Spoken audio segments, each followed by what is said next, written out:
तो बच्चों आज हम लोग ऑर्गेनिक केमिस्ट्री में OH क्रियात्मक समूह या हाइड्रोक्सी क्रियात्मक समूह वाले यौगिकों का अध्ययन करेंगे। और इसमें जो हाइड्रोक्सी ग्रुप वाले जो यौगिक आते हैं उनमें सबसे पहला नाम आता है हमारा एल्कोहल्स का। एल्कोहल्स हैं, इनके आइसोमर ईथर होते हैं और एरोमेटिक अल्कोहल में फिनॉल्स होते हैं।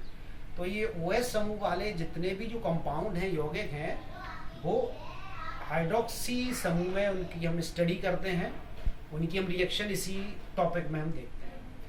तो एल्कोहल की स्टडी करने के लिए हम एक सिंपली वे में हमने उसकी ड्राफ्टिंग की है कि उसको किस तरीके से हम स्टडी करेंगे एल्कोहल वाले कंपाउंड की। तो एल्कोहल वाले कंपाउंड की जो स्टडी के लिए ड्राफ्टिंग दे रखी है, ड्राफ्टिंग हमने आसान बनाया है समझने के लिए कि सबसे पहले हम किस तरीके से इसको हम स्टडी करेंगे। तो सबसे पहले हम जो कंपाउंड हम लेके चलते हैं उसकी सामान्य जानकारी देखते हैं।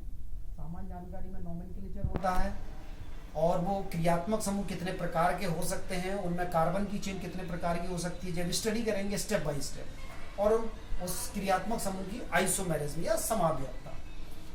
अगला जो स्टेप होता है वो होता है उनकी बनाने की विधियां। भाई कोई कंपाउंड की हम स्टडी कर रहे हैं तो उस कंपाउंड को हम बनाएंगे पहले, तो बनाने की विधियां, प्रिपरेशन मेथड पर्टिकुलर कंपाउंड। क्योंकि इंटरमीडिएट में दो ही अल्कोहल की स्टडी की जाती है, एक methyl alcohol as a methanol IUPAC name और C2H5OH एथाइल अल्कोहल इथानॉल। फिर इसके बाद जब कंपाउंड बन जाता है तो उसके हम गुण देखते हैं, प्रॉपर्टी देखते हैं। प्रॉपर्टी भी दो तरीके से स्टडी करते हैं, भौतिक गुण यानी कि फिजिकल प्रॉपर्टी और उसके रासायनिक गुण यानी कि केमिकल प्रॉपर्टी। और जब केमिकल प्रॉपर्टी हम डिस्कवर कर लेते हैं अच्छी तरीके से, हम ये देख लेते हैं कि एल्कोहल की किस दूसरे रिएजेंट के साथ, किस कंपाउंड के साथ रिएक्शन कराने पर क्या प्राप्त होता है। जब हम पूरी तरीके से सेटिस्फाई हो जाते हैं तब फिर हम उसको यूज में लाते हैं। फिर इसके बाद हम पढ़ते हैं वो जो कंपाउंड हमने बनाया है उस कंपाउंड के उपयोग, उस कंपाउंड का उपयोग हम कहाँ कहाँ कर सकते हैं। तो किसी भी यौगिक का अध्ययन हम इसी ड्राफ्टिंग के अंतर्गत ही करते हैं। ये ड्राफ्टिंग है किसी भी कंपाउंड की स्टडी के लिए। तो जैसे कि मान लो कि हम एल्कोहल लेके चल रहे हैं CH3OH। CH3OH को सिंपल वे में ROH करके लिखते हैं। R मीन्स एनी एल्काइल समूह, OH मीन्स हाइड्रोक्सी समूह, OH है अल्कोहल समूह। एल्कोहल समूह को IUPAC में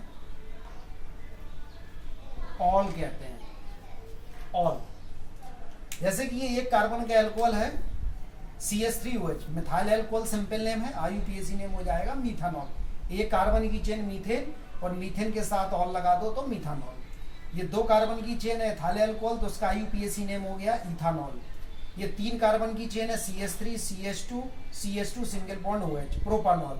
चार कार्बन की चेन को ब्यूटानॉल, पांच कार्बन की चेन को पेंटानॉल। इस तरीके से जैसे जैसे हम एल्केन की चेन बढ़ाते चले जाएंगे उसके साथ OH क्रियात्मक समूह का IUPAC नेम ऐड करते जाएंगे। फिर इसके बाद आइसोमेरिज्म में भी आइसोमेरिज्म समावयवता। एल्कोहल जो समावयवी होता है वो अपने ईथर का होता है, यानी कि एल्कोहल ईथर जो क्रियात्मक समूह होते हैं वो एक दूसरे के समावयवी होते हैं। जैसे कि for an example CH3 CH2OH, ये एथाइल अल्कोहल है, इथानॉल है। अब इसका समावयव, जैसे कि इसका molecular formula MF, molecular formula कितना होगा C2H6O। ये देखिए 3 2 5 और 1 6 हाइड्रोजन 1 ऑक्सीजन।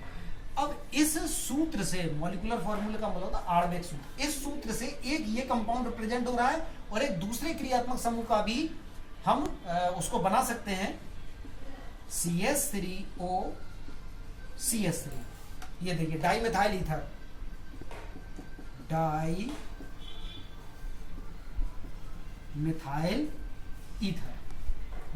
ईथर या मिथॉक्सी मीथेन। IUPAC नेम इसका हो जाएगा मिथॉक्सी मीथेन।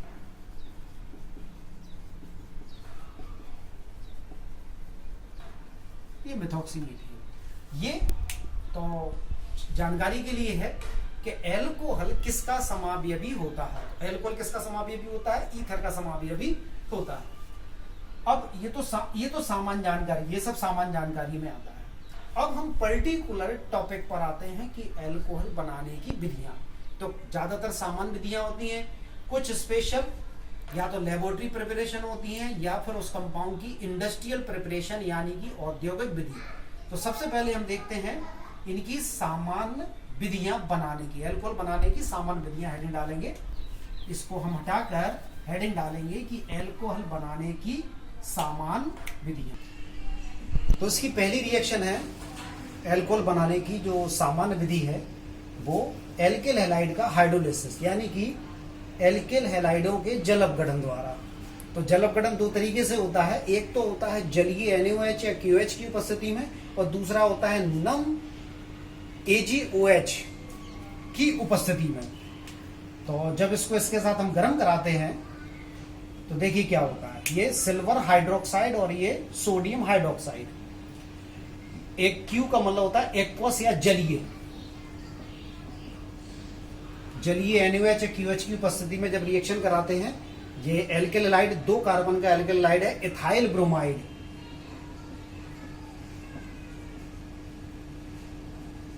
Ethyl bromide. तो इथाइल ब्रोमाइड की एक्वस NaOH के साथ रिएक्शन कराते हैं तो देखिए ये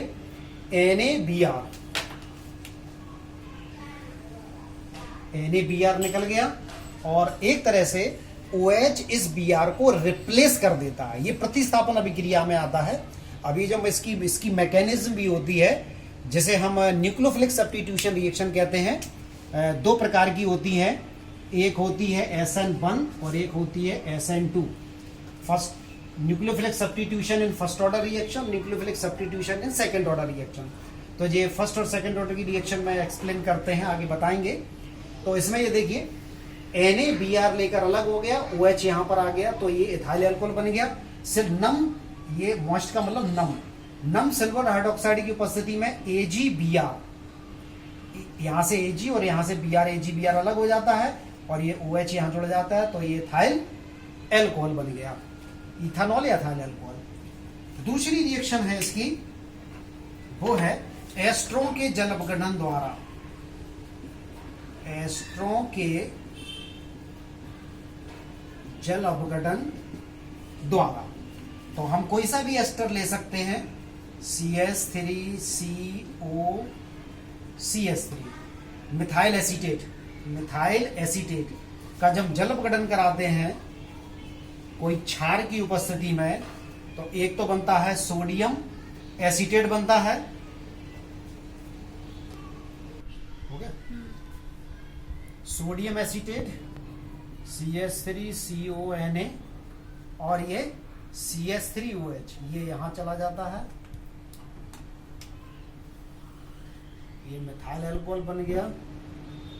यदि यहां पर हम 2 कार्बन की चेन ले लेते तो इथाइल अल्कोहल बनता है यानी कि C2H5OH, और 3 कार्बन की ले लेते तो 3 कार्बन का अल्कोहल हमें प्राप्त होता और ये सोडियम लवण बन गया, ये सोडियम सॉल्ट, सोडियम एसीटेट और ये 1 कार्बन का अल्कोहल मिथाइल अल्कोहल। अगली रिएक्शन है एल्डिहाइड कीटोन के अपचयन द्वारा, यानी कि रिडक्शन ऑफ एल्डिहाइड कीटोन। ये CHO मीन्स कोई सा भी एल्डिहाइड हो सकता है और कीटोन मीन्स ये क्रियात्मक समूह कीटोन, जैसे कि एसीटोन वगैरह है। तो इनका हम डायरेक्ट अपचयन कराते हैं, सिंपल जो अपचयन होता है उसके साथ हम अल्कोहल बना सकते हैं। जैसे कि ये एल्डिहाइड है, एसिड एल्डिहाइड, एसिड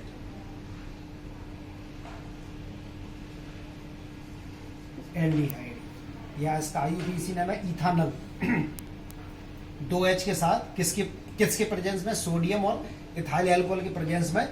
तो ये इसका एक H इस कार्बन को, एक H इस कार्बन को मिलता है, ये बॉन्ड यहां शिफ्ट होता है तो ये बन जाता है हमारा CH3CH2OH ethyl alcohol.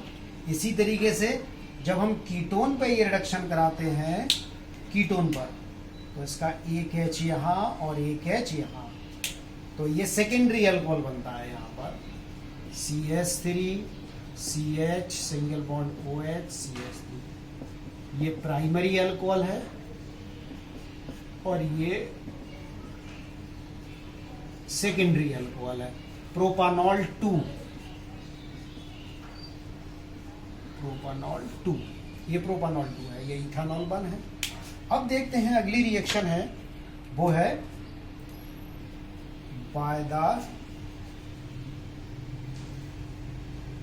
Grignard reagent. Grignard अभिकर्मक एक होता है। ग्रिग्नार्ड अभिकर्मक ऐसा अभिकर्मक होता है जिससे हम ऑर्गेनिक केमिस्ट्री में कोई सा भी कंपाउंड बना सकते हैं। मल्टीपर्पज जैसे टूल्स होता है, औजार होता है, उसी तरीके से हमारे पास ग्रिग्नार्ड अभिकर्मक जिसे जीआर भी कहते हैं शॉर्ट फॉर्म में। ग्रिग्नार्ड अभिकर्मक ऐसा अभिकर्मक है जिससे आप aldehyde, ketone, alcohol, amine, cyanide, alkane, alkene, overall लगभग सारे यौगिक हम सारे कंपाउंड की सिंथेसिस हम उससे कर सकते हैं। तो ग्रिग्नार्ड रीजेंट क्या होता है? RMGX। RMGX, R मीन्स कोई सा भी एल्काइल समूह, इथाइल मिथाइल, मैग्नीशियम धातु भी हो सकती है, जिंक भी हो सकती है, कोई सी भी धातु हो सकती है। और X मीन्स कोई सा भी हैलोजन हो सकता है, क्लोरो, ब्रोमो, आइडो। तो मिथाइल मैग्नीशियम क्लोराइड ये लेते हैं। तो प्राइमरी एल्कोहल बनाने के लिए अलग प्रोसेस है, सेकेंडरी एल्कोहल बनाने के लिए अलग प्रोसेस है। तो हम चूंकि प्राइमरी एल्कोहल पढ़ रहे हैं तो प्राइमरी एल्कोहल बनाने के लिए हम ग्रिग्नार्ड अभिकर्मक की रिएक्शन कराएंगे फॉर्मल्डिहाइड के साथ। ये देखिए RMGX plus CH2 double bond O, ये फॉर्मल्डिहाइड है। फॉर्मल्डिहाइड। अब फॉर्मल्डिहाइड की रिएक्शन ऐसे होती है, ये देखिए ये रिएक्शन, ये ग्रिग्नार्ड अभिकर्मक है GR, RMGX, वही मिथाइल मैग्नीशियम आयोडाइड या ब्रोमाइड। तो ये इसके साथ कैसे जुड़ता है? देखिए ये जो भी कार्बोनिल समूह होगा एल्डिहाइड कीटोन में, उस कार्बोनिल समूह की ऑक्सीजन का एक बॉन्ड ऑक्सीजन के ऊपर शिफ्ट होता है और उस बॉन्ड से MgX वाला पार्ट जुड़ता है और यहां से R इस कार्बन के ऊपर जाता है तो ये बना लेता है। देखिए R किससे जुड़ा? R CH2, इससे ऑक्सीजन और इससे MgX। ये इंटरमीडिएट प्रोडक्ट है, इसका हाइड्रोलिसिस होता है। हाइड्रोलिसिस में बॉन्ड यहाँ से ब्रेक होता है, OH यहाँ और H यहाँ डिवाइड होता है। तो ये कंपाउंड हमारा बन जाता है, देखिए R CH2OH प्लस MgXOH बाहर हो जाता है। ये बन गया हमारा प्राइमरी एल्कोहल R CH2OH। अगर यहाँ पर R की जगह हम मिथाइल ले लेते एज ए मिथाइल समूह तो यहाँ पर भी हमारा R की जगह मिथाइल आ जाता, यानी कि इथाइल अल्कोहल हमें, ये मिथाइल आ जाता तो 2 कार्बन का अल्कोहल CH3CH2OH इथाइल अल्कोहल हमें प्राप्त होता। तो R का मीन जितने कार्बन का प्रोडक्ट हम बनाना चाहते हैं उतने कार्बन की हम यहाँ ग्रिग्नार्ड अभिकर्मक में ये एल्काइल समूह ले लेंगे। अगली रिएक्शन है एल्कोहल बनाने की इंडस्ट्रियल मेथड। अभी हमने इससे पहले जनरल मेथड पढ़े थे, सामान्य विधियां पढ़ी थी पढ़ाने की। अब देखते हैं इसमें अलग, जब हमें अल्कोहल बड़े पैमाने पर लार्ज स्केल पर बनाना हो, ज़्यादा मात्रा में बनाना हो तो हम औद्योगिक विधि का उपयोग करते हैं। तो मिथाइल अल्कोहल बनाने की औद्योगिक विधि और इथाइल अल्कोहल बनाने की दोनों की औद्योगिक विधि हम पढ़ेंगे एक एक करके। तो सबसे पहले जो मोस्टली बहुत कॉमन विधि है मिथाइल अल्कोहल बनाने की वो है वाटर गैस से। तो सबसे पहले हम वाटर गैस बनाते हैं, जैसे हम सिंथेसिस गैस भी कहते हैं। वाटर गैस क्या होती है? जब हम रक्त तप्त कोक को या कार्बन को, रक्त तप्त कोक, रेड हॉटेड कोक, रक्त तप्त कोक के ऊपर जल वाष्प की फुहार कराते हैं, यानी कि ये वाटर वेपर की रिएक्शन कराते हैं तो CO प्लस H2 ये 1:1 में हमें प्राप्त होते हैं। बट तो इसको हम कहते हैं, इनके मिश्रण को हम कहते हैं वाटर गैस कहते हैं। कार्बन मोनोऑक्साइड और हाइड्रोजन के मिश्रण को हम वाटर गैस कहते हैं। अब इस वाटर गैस को हम कॉपर, क्रोमियम और जिंक के ऑक्साइडों की उपस्थिति में 300 डिग्री सेंटीग्रेड और 200 ATM, ATM का मतलब वायुमंडलीय दाब, एटमॉस्फेरिक प्रेशर की उपस्थिति में जब हम गर्म कराते हैं तो ये दोनों मिलकर हमें प्राप्त क्या करवाते हैं? मिथाइल अल्कोहल या मीथानॉल। ये मिथाइल अल्कोहल या मीथानॉल प्राप्त हो गया। तो ये बड़ी कॉमन सी विधि आती है कि वाटर गैस से मिथाइल अल्कोहल का निर्माण कैसे करेंगे। कई जगह कंपटीशन में भी पूछी गई है और बोर्ड में भी कई बार ये आई है। अब इसके बाद हम देखते हैं इथाइल अल्कोहल की इंडस्ट्रियल प्रिपरेशन। तो इथाइल अल्कोहल की जो प्रिपरेशन है वो कैसे है, ये भी चूंकि बड़े पैमाने पर जब बनाना होता है तो इथाइल अल्कोहल की जो प्रोसेस होती है वो एक तरह से बायोलॉजिकल भी रिएक्शन है, जैसे बायोकेमिस्ट्री के अंतर्गत हम इंक्लूड कर सकते हैं।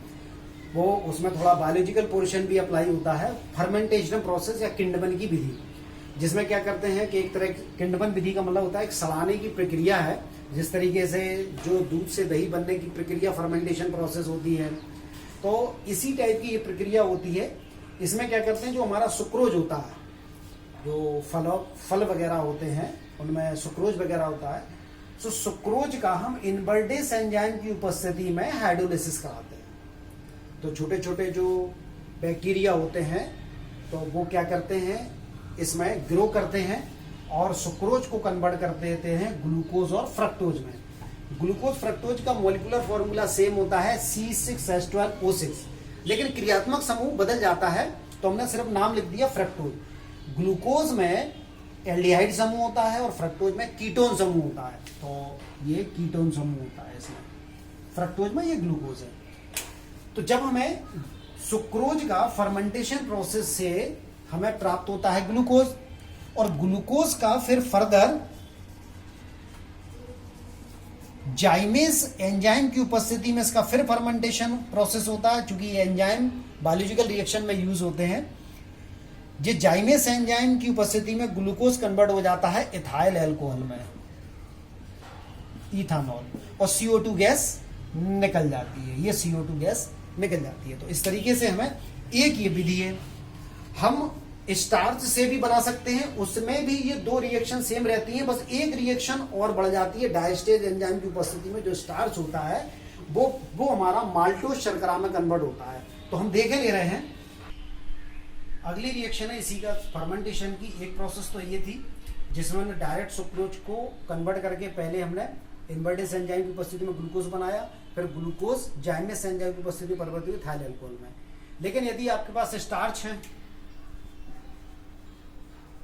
ये स्टार्च है, जितनी मंड वाली चीजें होती हैं जैसे कि आलू है, चुकंदर है, इनमें स्टार्च पाया जाता है, तो स्टार्च का हम हाइड्रोलिसिस कराते हैं। ये भी फर्मेंटेशन प्रोसेस है। इसमें डायस्टेज एंजाइम क्या करता है, स्टार्च को फर्मेंट करता है, किण्डवीकृत करता है, किसमें, माल्टोज शर्करा में। ये माल्टोज शर्करा है। यहाँ आपको बता दें माल्टोज शर्करा और सुक्रोज एक दूसरे के आइसोमर होते हैं। इनका भी देखो मॉलिक्यूलर फॉर्मूला सेम है, C12H22O11, C12H22O11। तो ये माल्टोज शर्करा में कन्वर्ट हो जाता है, और ये माल्टोज शर्करा इसी तरीके से यहाँ पर ये माल्टेज एंजाइम की उपस्थिति में ग्लूकोज में कन्वर्ट हो जाती है। कैसे, मान लो कि यहाँ पर हम ये माल्टोज शुगर ले लें, माल्टोज यही, और यहाँ एंजाइम हो जाएगा माल्टेज। माल्टेज एंजाइम की उपस्थिति में ये ग्लूकोज में कन्वर्ट होता है, और उसी तरीके से ग्लूकोज जाइमेस एंजाइम की उपस्थिति में इथाइल अल्कोहल में कन्वर्ट हो जाता है। अब हम देखते हैं अल्कोहल की प्रॉपर्टी, केमिकल प्रॉपर्टी, कि अल्कोहल किन किन क्रियात्मक समूह से क्रिया करके और क्या क्या प्रोडक्ट फॉर्म करते हैं। तो उसमें सबसे फेमस रिएक्शन है अल्कोहल की कार्बोक्सिलिक अम्लों के साथ, और एक कंपाउंड, एक नया क्रियात्मक समूह बनता है, वो है एस्टर। तो फलों में जो गंध आती है वो एस्टर समूह के कारण आती है। तो चलिए देखते हैं। आपके पास सिलिक एसिड की CH3COOH, ये 2 कार्बन का कार्बोक्सिलिक एसिड है, एसिटिक एसिड, एसिटिक जिस सिरके अम्ल भी कहते हैं। इसकी रिएक्शन हम किसी अल्कोहल के साथ कराते हैं। इस अल्कोहल को, चलिए 1 कार्बन का ले लेते हैं, कोई फर्क नहीं, 1 कार्बन का लो, 2 कार्बन का लो, कोई फर्क नहीं पड़ता है। तो एक तरह से रिवर्सिबल रिएक्शन होती है। तो देखिए कैसे होती है रिएक्शन। ये मिथाइल अल्कोहल है, ये दो कार्बन का कार्बोक्सिलिक एसिड है। तो देखिए ये इसका OH और इसका H, क्या निकल गया, वाटर। वाटर के निकलने से ये देखिए वाटर निकल गया, H2O, CH3COO CH3, CH3COO CH3, ये बन गया हमारा मिथाइल एसीटेट।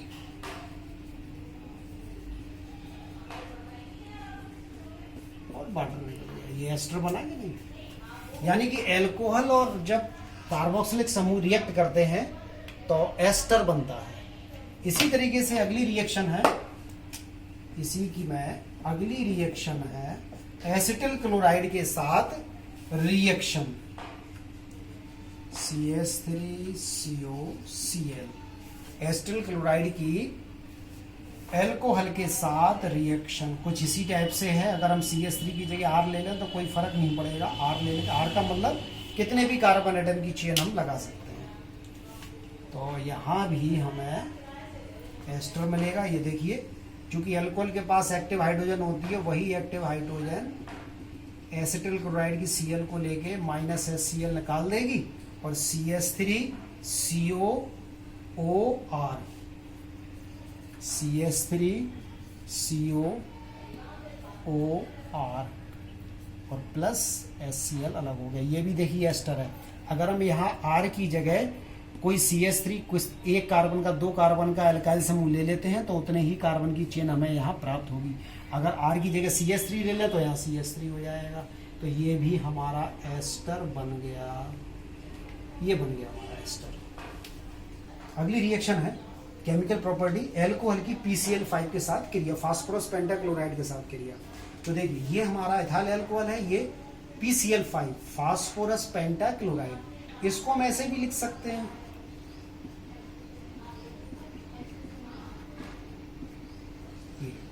अब देखिए जरा, एक Cl इसके OH को हटाएगा तो CH3CH2Cl। अब ये जो एक और एक जो H है वो एक Cl के साथ HCl निकालेगा और एक ऑक्सीजन इस फास्फोरस की 2 वैलेंसी कम हुई, इन 2 वैलेंसी को सेटिस्फाई करेगा ऑक्सीजन, क्योंकि ऑक्सीजन हमेशा डाइवैलेंट होता है। क्या होता है? डाइवैलेंट। तो 2 बॉन्ड के साथ फास्फोरस के साथ जुड़ेगा और 3 क्लोरीन पहले से लगी हुई है, तो इसका नाम हो जाएगा POCl3। ये बन गया हमारा POCl3। तो इसको चाहे हम ऐसे लिखें चाहे ऐसे लिखें, कोई फर्क नहीं पड़ेगा। ये PCl5 के साथ रिएक्शन, तो POCl3 बना और HCl बना और इथाइल क्लोराइड बना। इसी तरीके से इथाइल अल्कोहल की लाल फास्फोरस से क्रिया, लाल फास्फोरस और आयोडीन के साथ क्रिया करा के गर्म कराते हैं। ये इथानॉल है,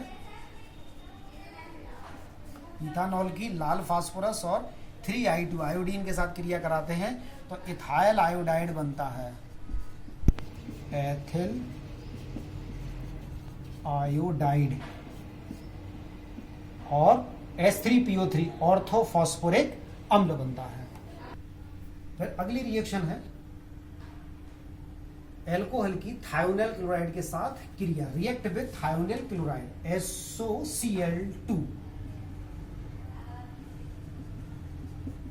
थायोनिल क्लोराइड ये इथाइल अल्कोहल है और प्रीडीन की उपस्थिति में गर्म कराते हैं। प्रीडीन जो हेटेरोसाइक्लिक कंपाउंड होता है, प्रीडीन, ये बच्चों को पता होगा, ये प्रीडीन ऐसा, ये इसकी उपस्थिति में जब हम गर्म कराते हैं तो देखिए कैसे होता है। एक Cl इसके H को लेकर निकला, HCl, ठीक। एक ऑक्सीजन सल्फर को मिली तो SO2 गैस बनी और एक Cl इस कार्बन को मिलेगी तो बन गया हमारा CH3CH2 और जो एक Cl यहां से बची थी वो इसके पास आ गई तो बन गया इथाइल क्लोराइड, इथाइल क्लोराइड। और ये एक ऑक्सीजन ये वाली यहां आ गई थी तो ये सल्फर डाइऑक्साइड गैस निकल गई। तो इस तरीके से ये हमारी इथाइल क्लोराइड बनाने की प्रिपरेशन भी है। इस रिएक्शन को हम कहते हैं Darzens reaction. Its reaction is known as, it reaction is called Darzen reaction. Reaction is known as Darzens reaction. Darzen reaction के नाम से ये रिएक्शन जानी जाती है कि जब इथाइल अल्कोहल की रिएक्शन थायोनाइल क्लोराइड के साथ प्रीडीन की उपस्थिति में गर्म कराते हैं तो इथाइल क्लोराइड बनता है। This reaction is known as Darzen reaction. Darzen reaction के नाम से कभी कभी आ जाती है। तो ये हमारी हो गई केमिकल प्रॉपर्टी इथाइल अल्कोहल की थायोनाइल क्लोराइड के साथ। अगली रिएक्शन देखते हैं इसकी, अगली केमिकल प्रॉपर्टी है अल्कोहल का निर्जलीकरण या डिहाइड्रेशन ऑफ अल्कोहल। तो डिहाइड्रेशन अल्कोहल भी दो प्रकार से होता है। एक तो एल्यूमिना की उपस्थिति में है, जब हम एल्यूमिना की उपस्थिति में गर्म करते हैं तो क्या बनता है। तो देखिए ये हमारे पास अल्कोहल है, इथाइल अल्कोहल, और इथाइल अल्कोहल को जब हम गर्म करते हैं एल्यूमिना की उपस्थिति में Al2O3 की उपस्थिति में गर्म करते हैं 350 डिग्री सेंटीग्रेड। तो देखिए क्या बनता है, इसको हम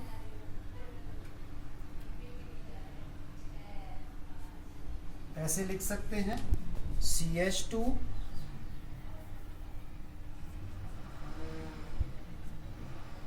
ये भी CH3 है, इसको ऐसे लिख लिया। तो यहां से क्या होता है कि OH इसके H को लेके वाटर लॉस कर देता है और ये बॉन्ड यहाँ शिफ्ट हो जाता है। तो ये बन गया हमारा निर्जलीकरण का मतलब होता है जल के अणु का निकल जाना, यानी कि रिमूवल ऑफ वाटर, जल के अणु का निकल जाना निर्जलीकरण। तो देखिए कंपाउंड कौन सा बना, ये बॉन्ड यहाँ शिफ्ट हो जाएगा तो कंपाउंड बना CH2 डबल बॉन्ड CH2, यानी कि इथाइलीन या यूपीएससी ने मैथीन हो गया। ये है ये जल अल्कोहल का निर्जलीकरण, यानी कि वाटर, जल का अणु निकल गया और हमारी 2 कार्बन की एल्कीन हमें प्राप्त होती है। एल्यूमिना की उपस्थिति में इसको हम गर्म